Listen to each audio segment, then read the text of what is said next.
જય ઢીંગી હર Mahadev.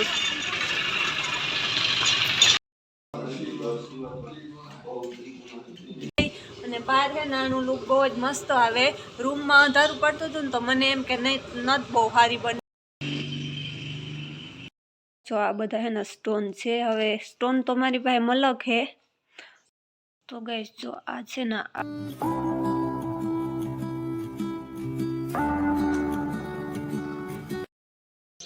Hello everyone, welcome back to our new blog. કેમ છો બધાય મજામાં ને? ગુડ મોર્નિંગ બધાને। જો અત્યારે સવારના 9 સાડા 9 જેવું થયું ને કામ બધું વહેલું પતાવી લીધું હતું ને નાહી ધોઈને ફ્રેશ પણ થઈ ગઈ, કપડાં પણ ધોઈ નાખ્યા ને આજે સોમવાર છે તો મારે તો કંઈ ખાવાનું નથી આજે, નાસ્તો કે નથી કરવાનો, ફરાર કરી લઈશ ને એક રસોઈમાં તો શાક નાખવાનું છે તો એ થોડી વાર પછી નાખી દે।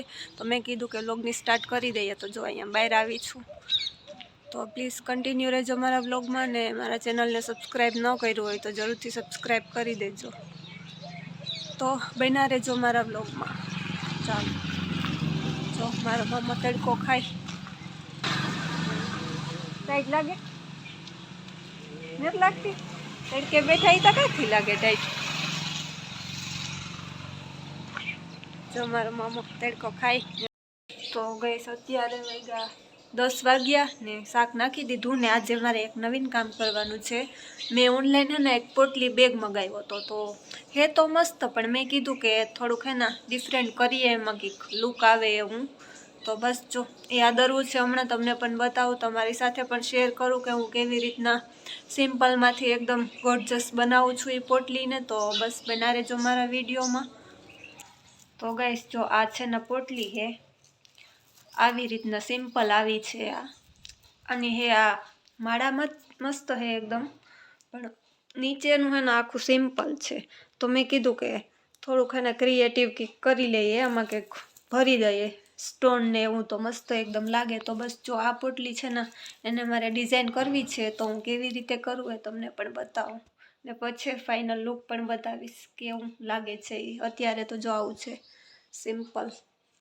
જો આ બધા હે ને સ્ટોન છે। હવે સ્ટોન તો મારી પાસે મલક હે, અડધામાં છે, પણ આમાં હે ને વધારે તો ગોલ્ડન જ સારા લાગશે। તો મેં કીધું કે ગોલ્ડનનો યુઝ જ કરવો છે મારે।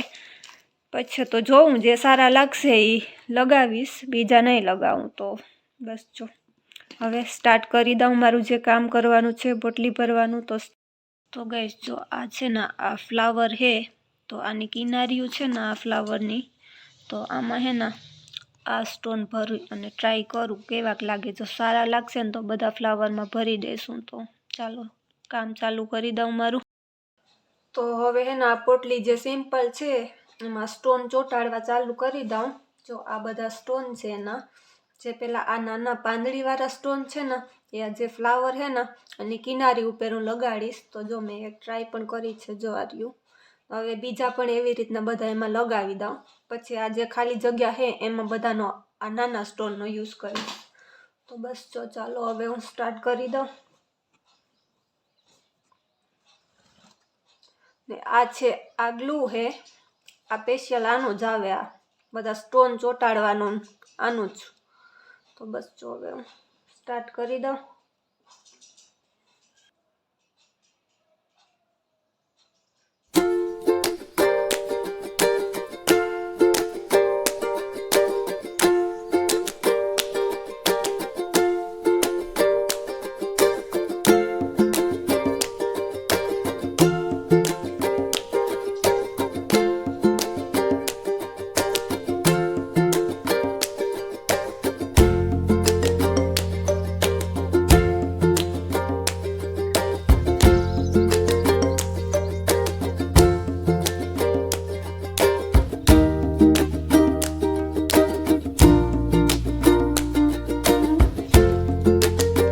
ફાઇનલી જો આ એક ફ્લાવર ભરાણું, આમાં બહુ વાર લાગે છે તો વિડીયો કન્ટિન્યુ કરીશ ને તો મને હે કે કેટલી ઊંઝાની અડધી કલાક 2 કલાક તો થઈ જાય। તો જો એક ફ્લાવર મેં બતાવી દીધું ને હવે આ બીજા ફ્લાવર હે ને એ બધા પણ ભરી લાવું અને પછી તમને ફાઇનલ લુક બતાવીશ।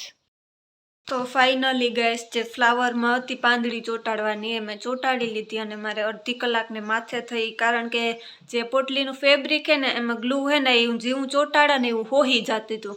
તો પછી એક એક પાંદડી લઈ અને એક એક ટીપકું પાંદડીમાં ચોંટાડી અને પછી મેં આમાં પોટલીમાં ચોંટાડ્યું. તો બતાવું તમને પણ. તો બહુ વાર લાગી, હજી તો બીજું તો આખું બાકી જ છે, તમને પણ બતાવો. ગાઈસ જો જે આ હતી, આ જે ફ્લાવર હતા એને હે ને ગોળ સર્કલ મેં પાંદડી ચોંટાડી દીધી બધામાં. આમાં નથી ચોંટાડી કારણ કે આ પોટલી છે ને આમ ભેગી કરું ને તો આ કંઈ કામનું નહોતું. તો બસ જો કેવી ચમક મારે છે, જો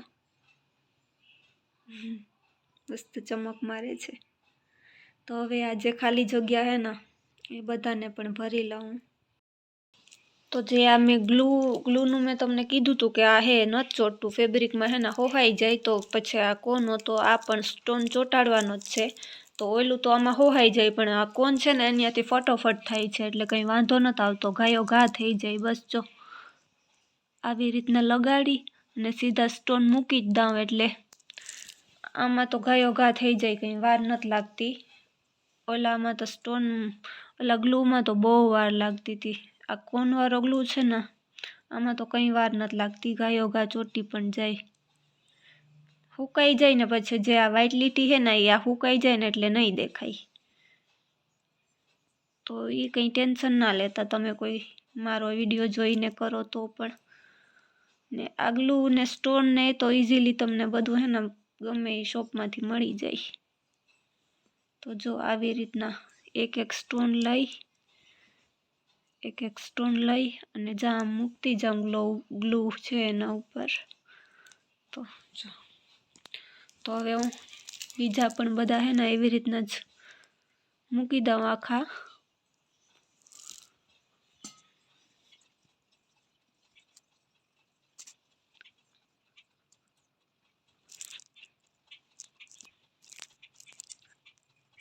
તો ફાઇનલી ગાઈસ જે મારો પોટલી બેગ હતો એ મારે સ્ટોનથી મતલબ કે આમ ક્રિએટિવ કરવું હતું, થોડોક ડિફરન્ટ કરવો હતો, જે હતો એનાથી થોડોક વધારે સારો કરવો હતો. તો બધા સ્ટોન છે મેં ચોંટાડી દીધા ને મારે આને 1.5-2 કલાક થઈ ભરતા. ઝીણું હતું ને એટલે વાર લાગે, મોટા સ્ટોન હોય ને તો વાર ન લાગે.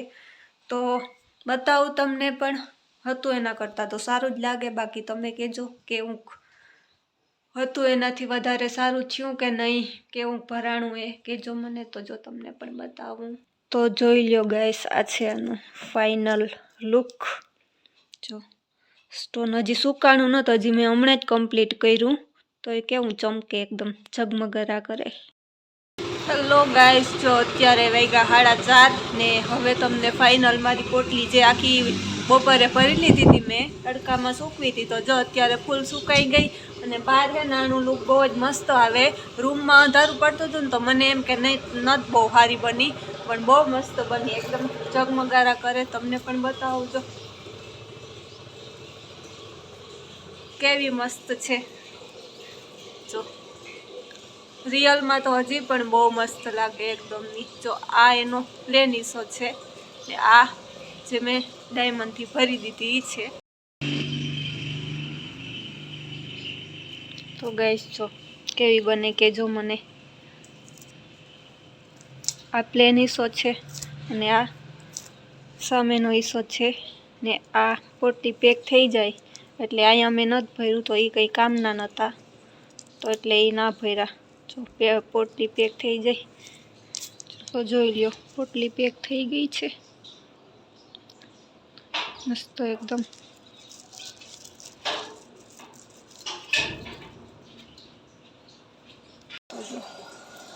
જોઈ લ્યો પોટલી ડિઝાઇન કરી મેં, તો કેવી બની કોમેન્ટ કરજો. હેલો ગાઈસ, જો અત્યારે વાગ્યા 6 વાગ્યા ને અમે આજે હે ને ઢીંગેર મહાદેવનું મંદિર છે ને અમારે વાડીમાં છે, ગામમાંથી તો છઠ્ઠું થાય. તો અમે હાલ એમ જો હું મારી ફોઈ ને મારી ફ્રેન્ડ ને એ બધું આવ્યું. તો બસ તો ઢીંગેર મહાદેવ શંકર ભગવાનનું મંદિર છે, બહુ પ્રખ્યાત છે અમારા ગામમાં. તો તમને પણ બતાવીશ, તો ચાલો જોઈએ, દર્શન તમે બધા પણ કરજો. તો બસ જો અમે પૂગવા આવ્યું બતાવવા તમને પણ.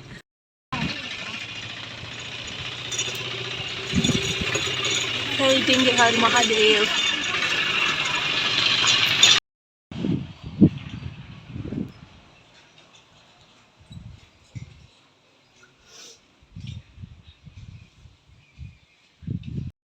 ઢીંગેશ્વર મહાદેવ મંદિર.